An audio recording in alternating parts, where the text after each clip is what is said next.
Today we encountered Bigfoot in Maine and found ourselves in a desert? You think Maine is pretty scenery, fantastic seafood, and lighthouses? Well, it's got that and then some really weird things too. Of course, we had to stop for the best lobster shack in New England, but could we give it the same glowing reviews? Come along with us and find out.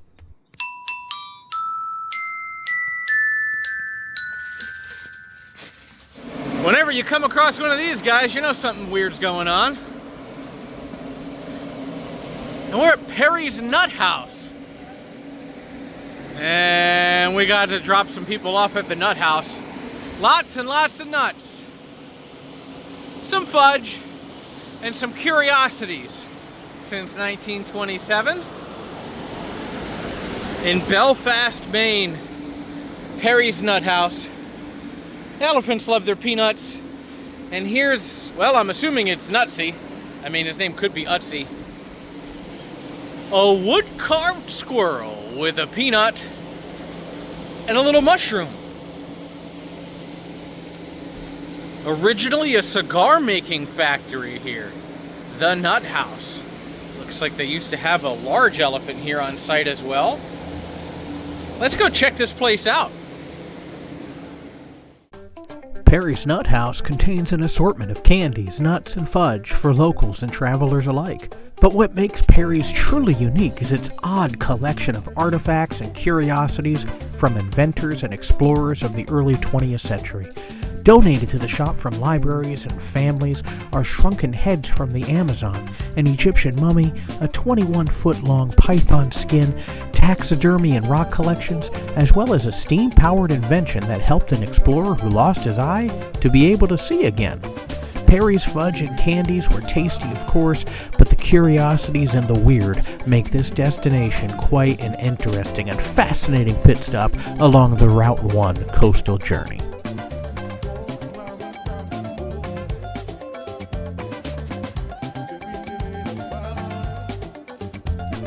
After leaving Perry's, we headed south for lunch. I had so anxiously been awaiting this stop to eat. Glowing reviews of Red's Eats as the very best lobster rolls in all of New England. And while not all of the family will eat seafood, there are plenty of non-fishy options available as well. Red's has had its fair share of celebrity and famous visitors and has developed its reputation, so there's always a line at this small shack. I expected the line, but I failed to account for the estimated hour-and-a-half wait during that line. To the credit of the Red staff, on a hot day, they were continuously sending down cups of water, free samples to the folks waiting in line from time to time as well. Unfortunately, we had to make the sad decision to forego Red's so we could make our other stops along our road. I shall return.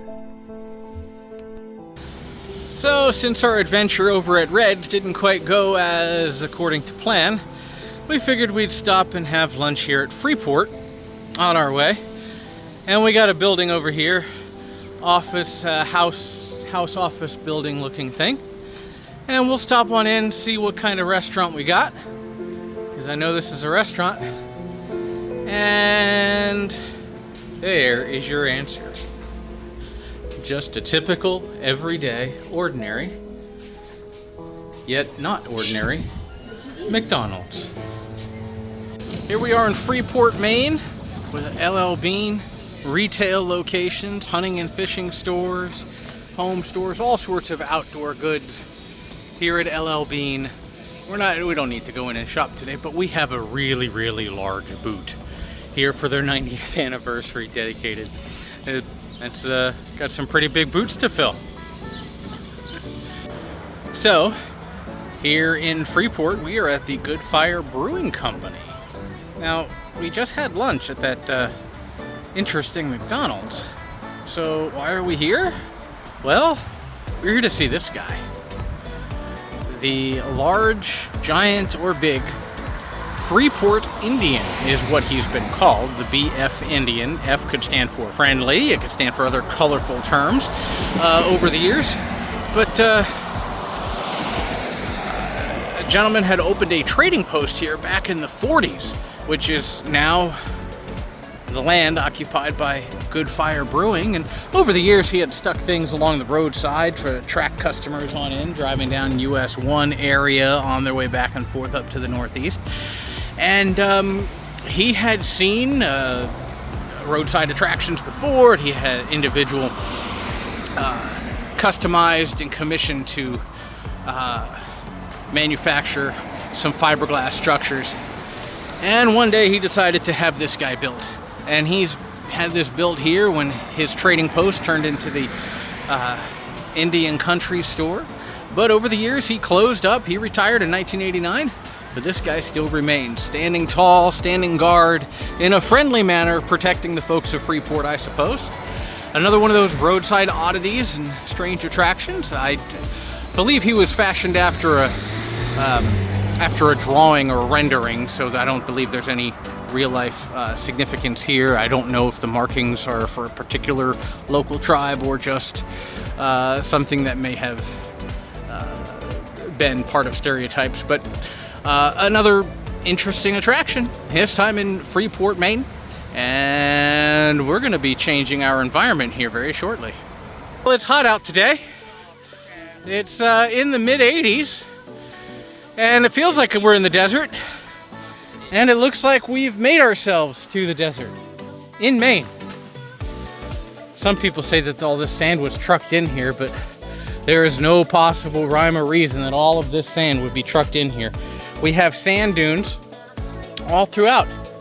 Actually, this is leftover from the glaciers 13,000 years ago. The glaciers left the sand here, and then over time it grew into became farmland. So there was actually a farm out here, and then at some point he decided to have some type of livestock, and the sheep and the goats and whatnot were eating up the grass faster than it could replenish or something along those lines, and then left all of this sand exposed.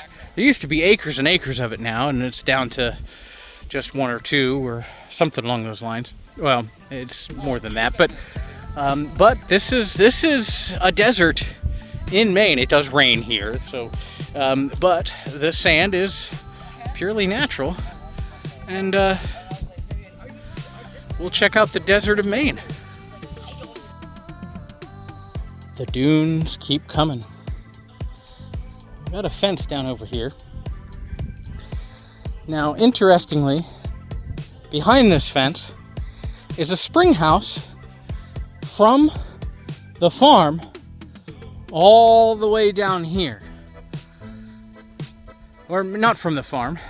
We got this from the roadside attraction. So this was built in the 30s and was just finally discovered and excavated and dug out just a handful of years ago, underneath 25 feet of sand dunes.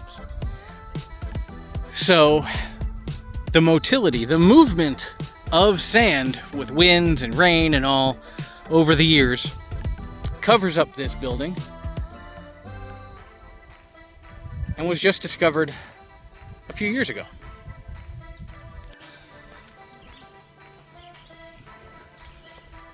The nature of wind-blown sand shifts the sand to where, as we saw, the structure before was buried under 25-foot sand dune. This up here is a 65-foot tall sand dune. 65 feet.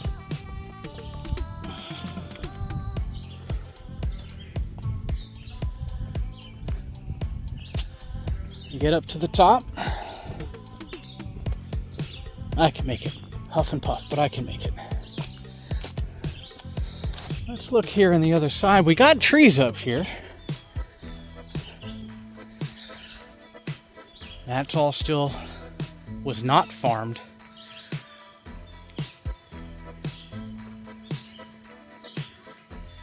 And there's the view. From over here, there's a slide. You could slide down that 65-foot sand dune. Let's take a look. Well, I suppose it's time to commit. I'm a little snug here in this slide, but 65 feet.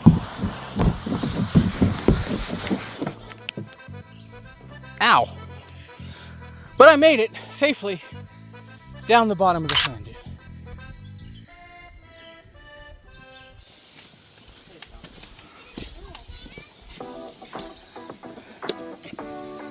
Fossil dig sections. Dig for fossils in different types. Sifting, digging.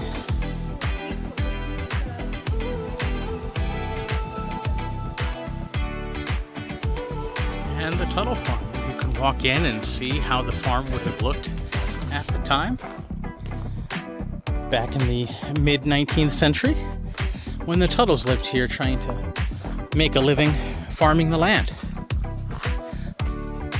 With some equipment, and again some more signage here about how the Tuttle Farm became abandoned, with the soil beginning to suffer as the sheep were then grazing the land too close to the soil itself, to the sand soil, exposing it.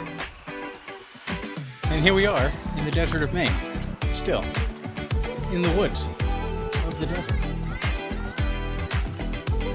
Here through this section, they actually have signage here about the changes of the land and what created the desert of Maine, how the sand got exposed, how it is slowly growing back, the story of the land from the glacial period to the development of a farm, to the loss of the farm, to turning the land into a roadside attraction with the kitsch and the gimmick and all of that, and then the restoration of the land as it is.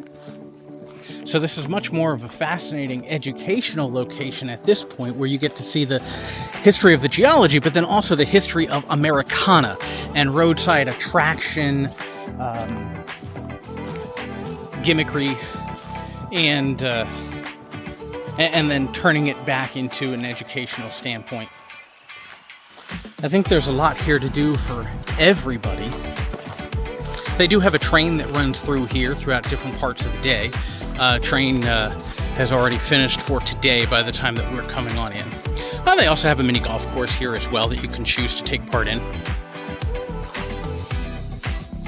Scavenger hunts for kids, the fossil digs, the hobbit playground area. Really fun. Hello to Eartha, the world's largest rotating globe. Here in Yarmouth, Maine, home of an office that used to work on maps. Through business ventures and transactions, office was closed or business was changed hands. Garmin still operates here, but they don't do the map making here anymore, but they kept Eartha here, the globe, the world's largest rotating globe. In Yarmouth, Maine, between Freeport and Portland. That is a large globe. I don't know how long it takes for it to rotate all the way around. My guess is that they, save energy by turning it off here in the, when they close for the day. I believe during the week when folks are here, you can go on in and get your photo inside the building with Eartha. But today's Sunday, so they are closed and the building is locked. But still, that is one impressive globe. I've never seen a globe that big.